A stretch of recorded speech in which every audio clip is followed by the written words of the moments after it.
Welcome to Fireside Giants. My name is Zach with my co-host here, Anthony Rivardo. Big game this upcoming Monday. Halloween's on Sunday, so it's a really nice week to have that extra day so we can enjoy Halloween, go to some parades, eat some candy, have some drinks, because, we're all adults now here. So I'm pretty excited for that, watch some football and also have some fun on Halloween while preparing for this game on Monday, Giants versus Kansas City. We want to take a look at how the Giants can use their scheme or really scheme around Kansas City. What do they need to do to stop them? What do they need to do to limit Patrick Mahomes? Easier said than done, as Patrick Graham said. He's pulling his hair out just watching the film. So really, what is going on with that team? They're struggling. They scored 3 points last week against Tennessee. What can the Giants do after losing Jabril Peppers? What is the main goal here at stopping Tyreek Hill, stopping obviously Mahomes, getting after this offensive line who's had some issues. But at the same time, how does the Giants offense match them in intensity? It's going to be pretty difficult, but I think there's a couple of key players here that we want to discuss. Before we do so, Anthony, how are you doing today, my friend?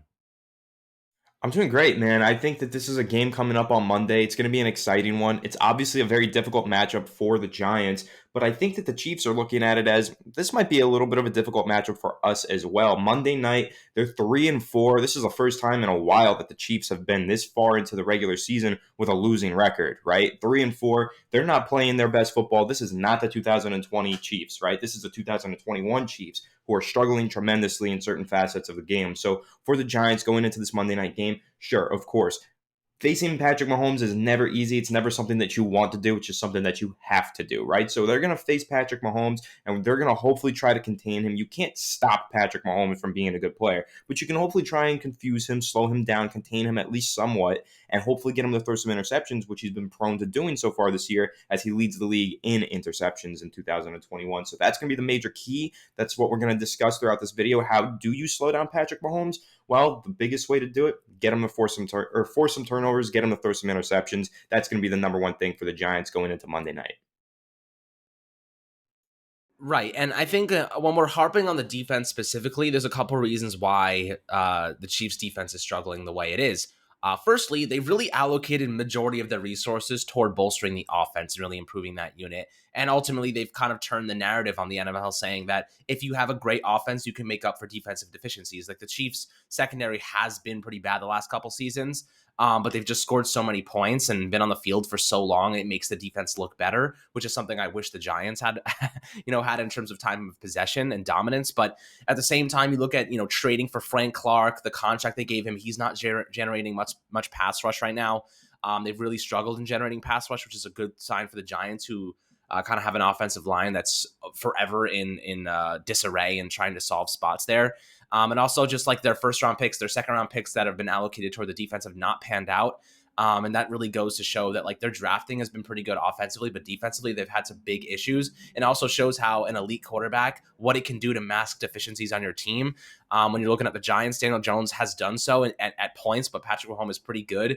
Aside from last week of making weaknesses look pretty irrelevant, he makes the strengths look so good and so strong that it really like puts aside any weakness like secondary or pass rush issues. Like a team will go down and score and he'll answer right back. Tennessee just had an answer for him last week. Of course, that head injury was a little scary for him.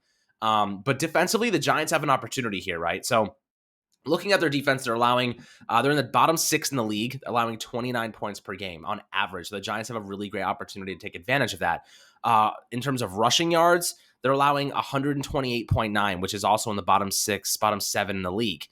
In terms of passing yards, they're also in the bottom 7 with 275. The Giants are at 243. So not only are they giving up a lot of passing yards, but they're also giving up a lot of rushing yards, which, if you have a team that's really, really good on offense, sometimes what happens is you get such a big lead, teams are forced to abandon the run, which is why Dallas's actual run defense is pretty good on paper in terms of statistics, because teams are always trying to pass the ball, trying to catch up to their high-octane offense. It makes their run D look a little bit better than it actually is. With Kansas City, they're actually bottom 7 in run defense, so teams are still running against them. They're not even like, okay, let's pass the ball. They're running against them, and they're running well, which is actually a really good advantage for the Giants, right? Because we need to run the ball well. We need to pick up first downs and milk the clock, maintain possession. That is going to be a big factor in this. Keep the Chiefs offense off the field.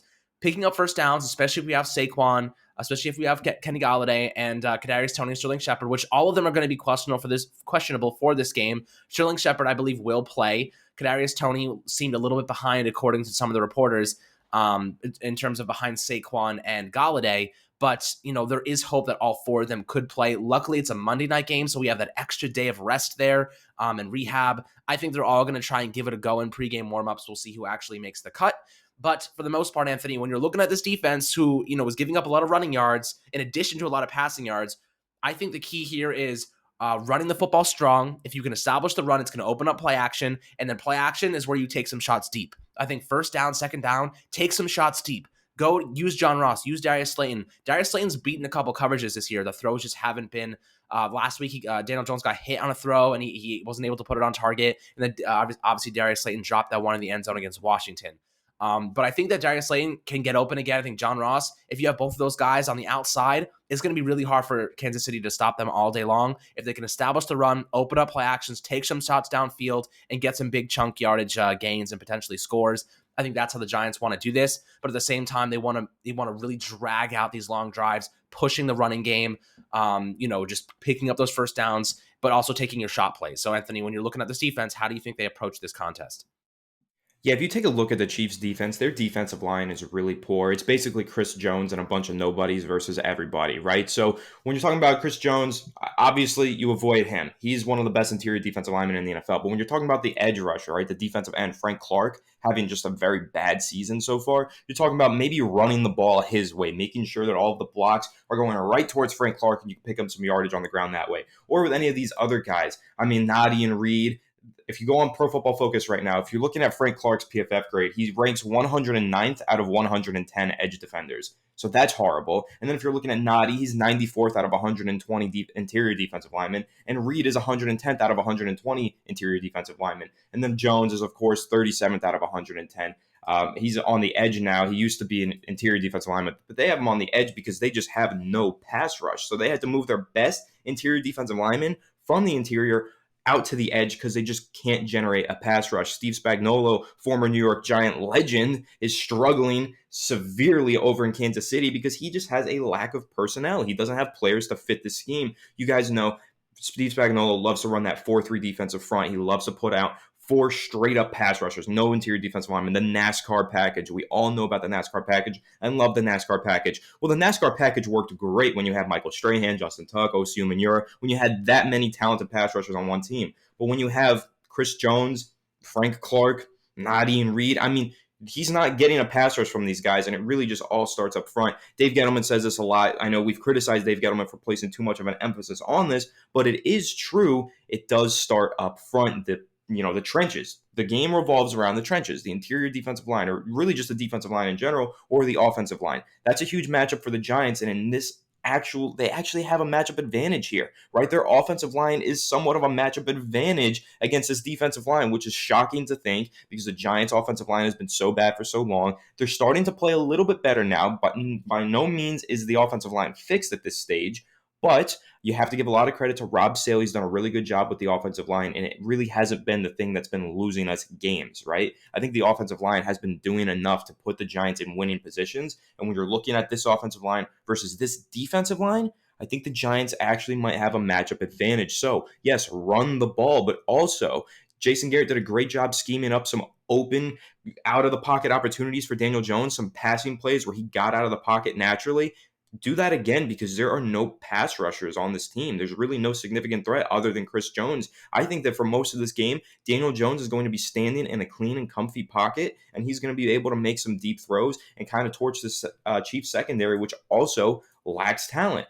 You got Snead and Ward on the outside, 89th and 90th ranked cornerbacks out of 112 in the NFL. So when you're looking at this defense, it's horrible. So if the Giants are really trying to go out there and get this upset victory on Monday night, they need to come out swinging offensively. They need to start slinging the ball deep. Let Daniel Jones, let Danny dime, let him throw the ball deep. Let him just really torch this defense. But also, yes, as Alex mentioned, establish that running game. You're going up against a defensive line like this. And even looking at the second level, linebackers, Neiman, 77th out of 86 linebackers. Their best linebacker is Nick Bolton. He's 47th ranked. He's not even that good of a player. These are all average or below average players that I've listed. So their only star on defense really is Tyrann Mathieu, who's having a down year because we all know safety play is very dependent on the players around them. If there's no good talent around a good safety, that safety is not going to just elevate to the occasion, be an elite player. You need some help around you, otherwise you're overcompensating and all of this. So for this Giants matchup, this is a team where we actually do have a rare matchup advantage in the trenches. So we need to take advantage of that, give Daniel Jones some clean pockets, and also run the football and shove it down the Chiefs' throats. Absolutely. And I have to say, the Giants seem to be that like get right game for a lot of teams. So I really hope they don't end up being that for the Chiefs defense or offense rather, because we know the Giants love to get beat themselves up and whatnot. But I'll tell you what, Patrick Mahomes, man, he's had himself an interesting year, right? So he's 18 touchdowns, which is impressive, right? He's on pace for a lot of touchdowns, probably 40 plus touchdown passes this year, but he has 9 interceptions, right? He had 11 interceptions over the past 2 seasons combined. He has 9 interceptions through 7 weeks. So he's turning the ball over at an astronomical rate, which is quite interesting because I think that really, like you said, it kind of opens up the door for the Giants to take advantage of, his kind of mishaps right now. But at the same time, their offensive line is playing pretty well in pass blocking. They rank 11th in pass blocking. In terms of run blocking, they rank, let's see, second. So they're a good offense. Like their offensive line is playing very well. I think it's just Patrick Mahomes, man. And I think Dan Orlovsky made a good point. They're just incorporating too many RPOs. Like they're getting too much with the offense. They're doing too much. They're trying to force a lot of things that when, it's just Patrick Mahomes making too many decisions. Defense are reading them and making good plays. I think they need to just let Patrick Mahomes play his game and kind of take some of those RPOs out. And while RPOs are great, you don't need to use them all the time.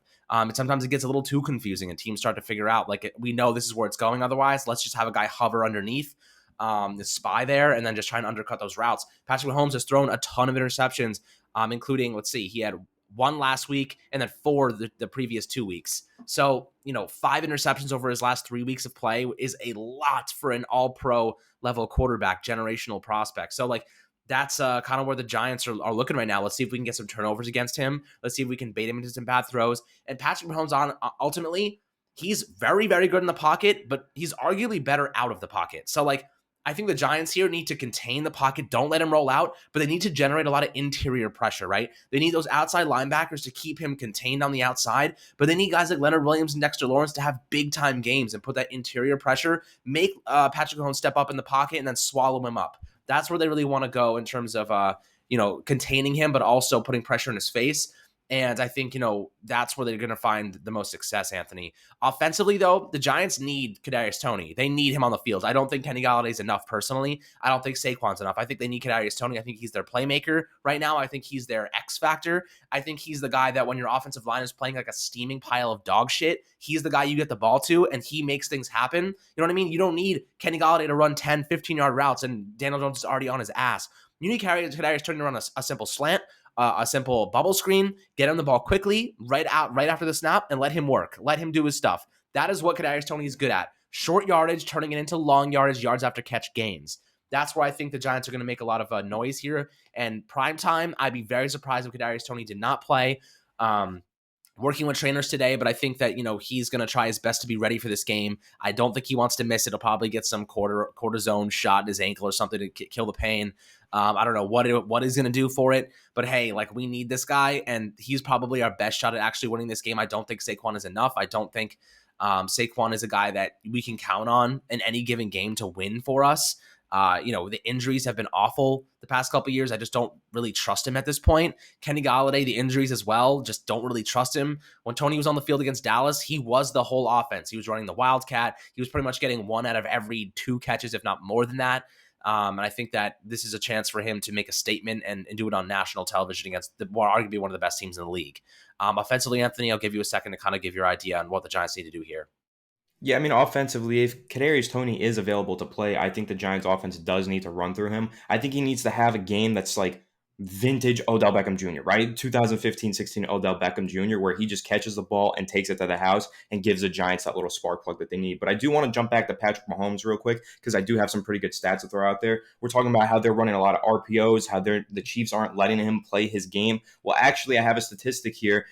The defenses that he's facing aren't letting Patrick Mahomes and the Chiefs offense operate the way they used to. In terms of quarterbacks facing two high safety coverages, which is when you're basically just protecting the deep portion of the field. Patrick Mahomes has faced the highest percentages of two high safety coverages in the NFL this season. So for the Giants defensively, you're going to see a lot of Logan Ryan at free safety and Xavier McKinney at strong safety, and they're going to be playing back, playing deep, and they're going to force the Giants or force the Chiefs to try and run a bunch of RPOs. I have another pretty interesting stat. Most sacks charge directly to the QB rather than to the blockers, meaning that they're holding the ball too long and then going down and taking a sack. Patrick Mahomes has done this 6 times this year, which is third most in the NFL, meaning that he's not getting rid of the ball in a timely manner. He's holding onto the ball too long, trying to extend the play and make something happen. And ultimately, that's leading to sacks and turnovers, interceptions. He's playing a lot of hero ball. That's probably my number one thing with Patrick Mahomes this year. He's playing so much hero ball. Most of it is because the Chiefs' defense is so bad.